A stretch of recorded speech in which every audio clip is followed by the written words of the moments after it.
안녕하세요. 반갑습니다. 신복TV의 신복입니다. 삼성증권 앱 사용하는 방법, 차트 설정하는 방법에 대해서 소개를 해드리도록 하겠습니다.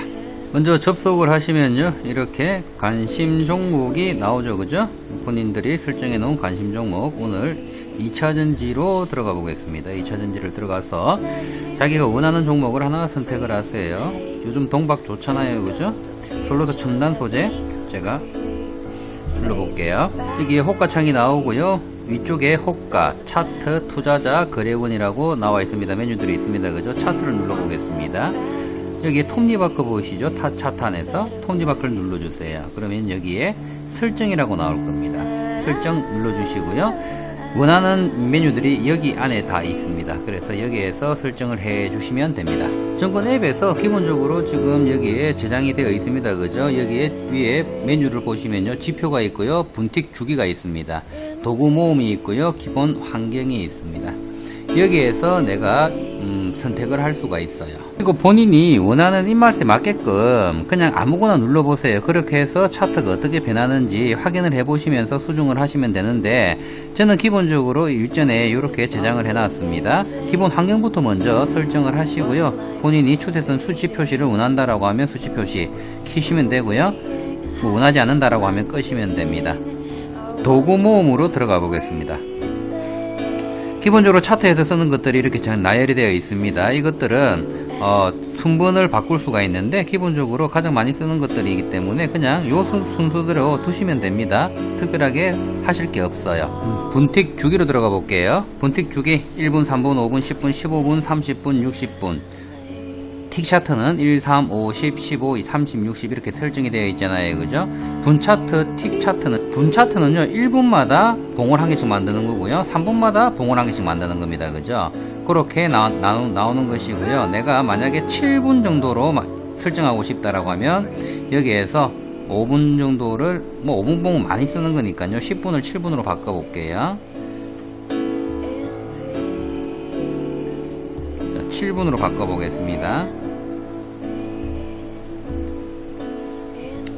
그러면 7분짜리 봉을 만드는 게 한 개 나오겠죠. 그죠? 그런데 이런 것들은요, 기본적으로 5분 봉, 10분 봉 이렇게 많이 쓰기 때문에 이렇게 10분으로 설정을 해 놓겠습니다. 자, 틱이 뭔 줄 아시죠? 한 틱이라는 거는 1호가의 거래입니다. 1호가의 거래가 이루어진 걸 한 틱이라고 하거든요.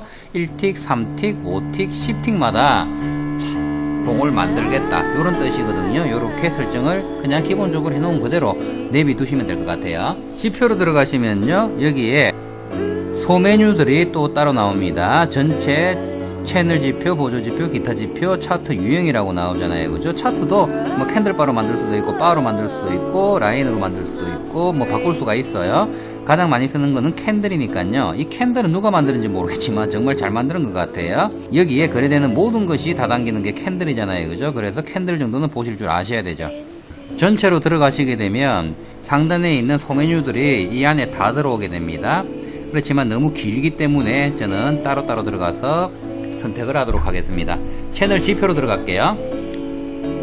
여기에서 이제 건물 차트가 있고요, 일목균형표가 있고, 여러 가지들이 있잖아요. 그죠? 가장 많이 쓰는 것들이 일목균형표를 보시는 분들은 일목균형표를 선택을 해 주셔야 되겠죠. 처음에 차트 하시는 분들은요, 저는 건물 차트를 추천을 하고 싶어요. 건물 차트 같은 경우에는요, 차트를 아직 배우지 못한 사람들이 보기 편한 차트입니다. 제가 건물 차트를 먼저 선택을 하고요, 그리고 매물대를 하나 선택을 해서 두 개를 선택을 해서 한번 보도록 할게요. 자, 밖으로 나와주세요. 뒤로 눌러주시면요, 지금 건물 차트가 여기에 만들어졌습니다. 제가 매물대랑 건물 차트를 설정을 하고 왔습니다. 지금 현재 바로 길게 이렇게 나와 있는 바가 매물대라고 보시면 돼요. 가장 매물대가 높은 곳이요, 이 구간입니다. 이 구간이 가장 많이 거래가 된 곳입니다. 37,000원 정도 되겠네요. 그죠? 여기가 최후의 지지선이라고 보시면 돼요. 우리는 매물대를 볼 때 저항과 지지를 보고 싶을 때 이 매물대를 우리는 보고 판단을 하는 겁니다. 그런데 올해 이제 되신 분들은요, 차트만 보셔도 이 매물대는 굳이 설정을 안 하셔도 느낌적으로 다 알 수가 있는 거기 때문에 초보들이 이제 설정을 하는 곳이 기본적으로 이 매물대입니다. 초보들은요 꼭 이 매물대를 설정을 해가지고 어디가 지지를 받고 어디에서 매도 물량이 이익 실현 물량이 이런 것들이 나올 것인지 확인할 수 있는 게 이 매물대입니다. 그래서 꼭 설정이 필요한 거고요. 그물 차트 같은 경우에는요 변곡점이 생길 때 그물들이 이렇게 말립니다. 진하게 말리죠, 그죠? 이렇게 진하게 말려요. 말려서 펼쳐지면 상승 추세를 예고하는 거기 때문에 하락을 하다가 반전할 때 그물이 말리는 시점에서 매수가 진행되면 되고요. 그리고 하락을 할 때 이게 또 여기 거꾸로 말립니다. 진하게 말려서 내려오게 돼요. 이런 식으로. 그러면 이때가 매도 시기가 되는 거죠. 그래서 그물 차트는 설정을 해 놓으시면 초보들이 보기에는 좋습니다. 그런데 이제 오래 보신 분들은요 차트는 제가 늘 말씀을 드리지만 차트를 읽는 사람들은요 저는 그 차트를 왜 읽는지 모르겠는데 차트는 보는 사람마다 다 달라요. 느끼는 게 다 다르다는 얘기죠. 그래서 고수들이 보더라도요 차트를 왜 차트는 정답이 없기 때문입니다. 본인들이 보고 느낄 수만 있으면 돼요. 차트는 느끼기만 하면 그거는 차트를 볼 줄 아시는 분인 거예요. 차트를 보고 아무것도 못 느낀다라는 게 그런 게 차트를 못 보시는 거예요. 그래서 차트는 보고 느낄 줄 알 동안만 보시면요 계속 보시다 보면 느낌이 오게 됩니다. 그래서 차트는 매일매일 보셔야 된다. 보셔야지 내가 차트를 보는 법을 터득을 하게 된다. 저는 그렇게 말씀을 드리고 싶어요. 차트는 정답이 없다. 설정으로 들어가서 다른 것도 설정을 한번 해보겠습니다.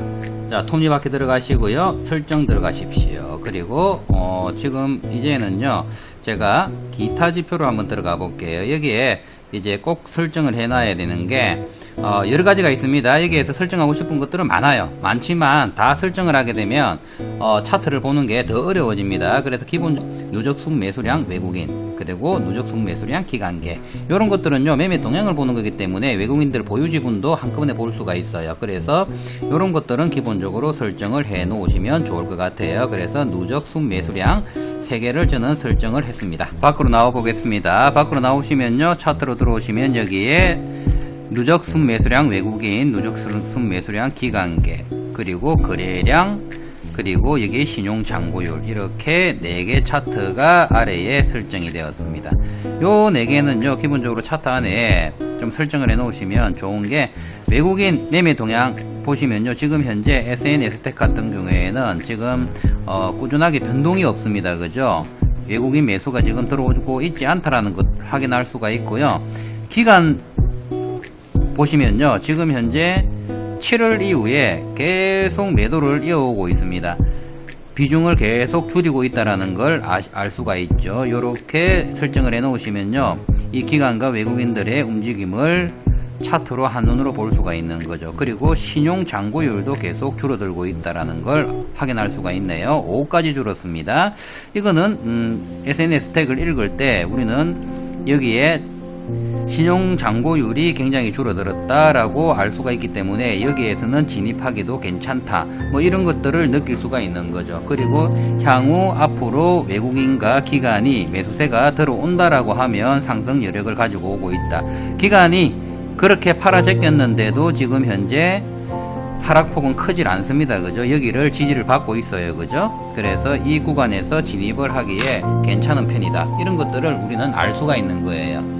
그래서 이런 것들을 설정을 해 놓으시면 좋습니다. 차트 설정하는 방법은 여기까지 마치도록 하겠습니다. 차트를 다 해드리려고 그러면요 몇 시간을 해도 부족합니다. 사실 뭐 차트는 공부는 좀 하셔야 돼요. 뭐 재무상태표를 공부를 하기에는 갈 길이 멀어요. 그래서 차트 정도만 보시더라도요 이 기술적 분석만 내가 좀 터득을 하시더라도 투자하는 데는 도움이 되죠. 그렇지만 기술적 분석을 터득을 하신다라고 해서 꼭 수익이 나는 것도 아닙니다. 그죠? 주식이라는 건요 신도 몰라요. 늘 그래도 우리 구독자분들 성투가 되셨으면 좋겠고요. 제가 투건인 등록 방법 마지막으로 남겨드릴 테니까요 삼성증권 앱 사용하시는 분들 투건인 등록 좀 해주시고요. 삼성증권 많이 이용 좀 해주십시오. 감사합니다. 언제나 우리 구독자분들 성투 되셨으면 좋겠고요. 행복하셨으면 좋겠습니다. 부자 되시고요. 만약에 혼자서 투자가 힘들다, 뭐 정보가 필요하다, 그리고 함께 하고 싶다, 뭐 그러신 분들이 있으시면요 언제든 연락 주시고요. 그러신 분들은 투건인 등록을 좀 해주십시오. 삼성증권 투건인 등록하는 방법을 제가 남겨놓을 테니까요 끝까지 들어보시고요 투건인 등록 해주시면 너무나 감사하겠습니다. 투건인 등록 방법을 알려드리겠습니다. 여기 고객센터 들어가시면요, 여기서 신청 변경란이 있습니다. 신청 변경란에서 드래그를 하시면 투건인 모집인 등록이라고 있습니다. 그죠? 투건인 모집인에 여기에 터치를 해주시고요. 대문자로 A를 치주시고요. 756을 선택을 하셔가지고 이렇게 조회를 하시면요, 본인이 만든 계좌들이 나와요. 투건인이 등록이 되지 않은 계좌들이 이렇게 나오니까요, 요것들을 체크를 해주세요. 체크를 해주시고 다음으로 눌러주시면요, 체크박스를 체크를 해주시면 됩니다. 들어가셔가지고, 그리고 여기에 가족, 친지 뭐 선택 있잖아요. 그죠? 투건인과의 관계 기타로 해주시면 되고요. 비대면 개설 안내 받음이라고 해주시면 될 것 같아요. 그리고 투자금융의 업무 범위 내에서 체크를 해주시고 다음 눌러주시고요. 여기에 또 동의서가 또 나옵니다. 그죠? 동의서는 또 들어가셔가지고 또 선택을 해주셔야 됩니다. 그리고 여기에서 확인을 눌러주시고요. 주의사항 다들 체크를 해주시고 동의를 하시면요, 본인 간편 비밀번호 6자리 설정해 놓은 거 있잖아요. 로그인 할 때 비밀번호, 그 비밀번호를 쳐주시면 됩니다. 이렇게 눌러주시면 등록이 완료가 되었고요, 제 고객이 되신 겁니다. 이상 제가 해외주식 거래하는 방법 1편 마치도록 하고요. 도움이 되셨으면 좋겠고요. 그리고 여기에 해당되시는 분들은 저한테 연락 주시면 되겠습니다. 그리고 제가 운영하는 카톡 단톡방이 있어요. 물론 지금은 뭐 제가 운영한다라고 하기에는 뭐 하고요. 지금 함께하는 이제 소액주주들, 물론 뭐 시드가 크신 분들도 계십니다. 투자 주린이들이 모여가지고 서로 정보도 공유하고, 그리고 뭐 종목에 대해서 토론도 하고 그런 방입니다. 그러니까 부담 갖지 마시고요. 연락 주시면 되겠고요. 그리고 내가 좀 컨설팅을 받고 싶다라고 하시는 분들은요, 저한테 연락 주시면 제가 연락 드리도록 하겠습니다. 문자 주시면 돼요. 감사합니다.